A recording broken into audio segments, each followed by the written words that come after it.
It's happened to all of us. You're in the middle of a raid, trying to submit an assignment 5 minutes before it's due, or about to watch an important penalty kick when everything just freezes. And that little yellow icon says, no internet connection. Frustrating as it may be, unless there's been an infrastructure failure outside of your house, at least you know a relatively easy fix. Go over to your router, which probably has some indicator lights bleep blooping that there's a problem, unplug it, wait a few excruciating seconds, and plug it back in. Although you've probably missed something critical in the interim, you're at least back online now. But why does this seem to happen so often, seemingly out of nowhere? Well, here's the deal. Although we think of a router as a simple little box that sends your internet connection to your devices, there is a lot going on under the hood. Just like a full-blown desktop PC, routers have their own CPU, memory, mainboard, I/O, and even operating system, all of which help it manage data traffic, deciding what needs to be sent where. And these components of a router can get overloaded.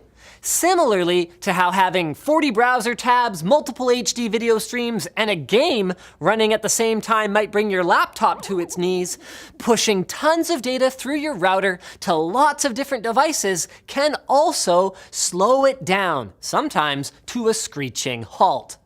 Further complicating matters is the fact that most home internet connections use what are called dynamic IP addresses. You see, internet service providers typically assign IP addresses, which are like street addresses to help internet traffic find your devices, to each of their modems only for a certain period of time. When this period expires, your ISP will give you a new one. But if your router is very busy, it might not latch on to the new IP address and continue trying to use the old one, which is kind of like trying to receive mail at your old apartment. Your router might be yelling as loudly as it can for Google to deliver that darn Chinese food order, but no one down at the City Walk can hear it scream. And while we're on the subject of chicken fried rice, your router also might be cutting out because it's as hot as a wok. Many of us are guilty of this, but shoving your router in a corner somewhere where its ventilation holes might get blocked by cables or dust can cause it to overheat.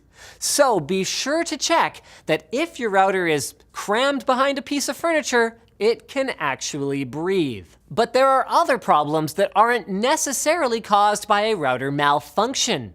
If you're on a Wi-Fi connection, sometimes the airwaves just get very crowded, especially if you're on the common 2.4 gigahertz band, where noise from common household devices like microwave ovens and baby monitors, and even signals from other nearby routers on the same frequency can overlap and make it difficult for your receiving device to hear what your router is trying to say. If this is the case, which you can actually find out by downloading a mobile app to look at nearby networks, try going into your router settings and changing the channel or switching to the 5 gigahertz band if your router and your devices support it. It not only delivers data more quickly, but it also offers many more channels and is less crowded overall. And if changing channels, making sure your router has cooled off, and the time-honored tactic of turning it off and on again doesn't help, we'll see if your router's manufacturer has a firmware update available. Sometimes intermittent connectivity problems are a result of buggy software that can be solved with an easy download and a quick round of everybody's favorite game, RTFM Fun Time. And finally, while remembering this handful of tips will usually ensure your router's never out of commission for too long, if it does happen, we've got a great tip to help you feel better. Keep a stress ball nearby so you can route your frustrations into that.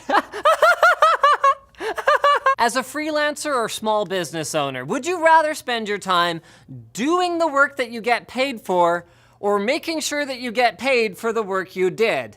And if your answer is anything but the first one, you're not really a freelancer or small business owner, are you?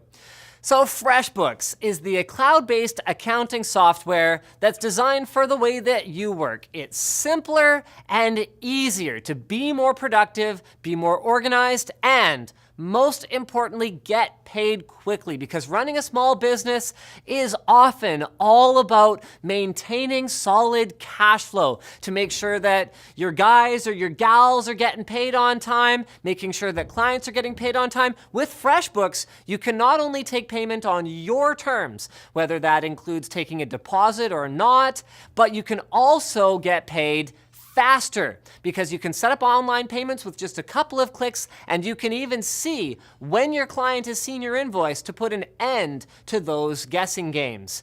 So FreshBooks is offering a 30-day unrestricted free trial to our viewers. To claim it, just go to freshbooks.com/techquickie, link below, and enter TechQuickie in the How Did You Hear About Us section. So thanks for watching, guys. Like, dislike, check out our other channels, and comment with video suggestions. Oh yeah, and don't forget to subscribe. It'll be worth it. More puns. Endless puns.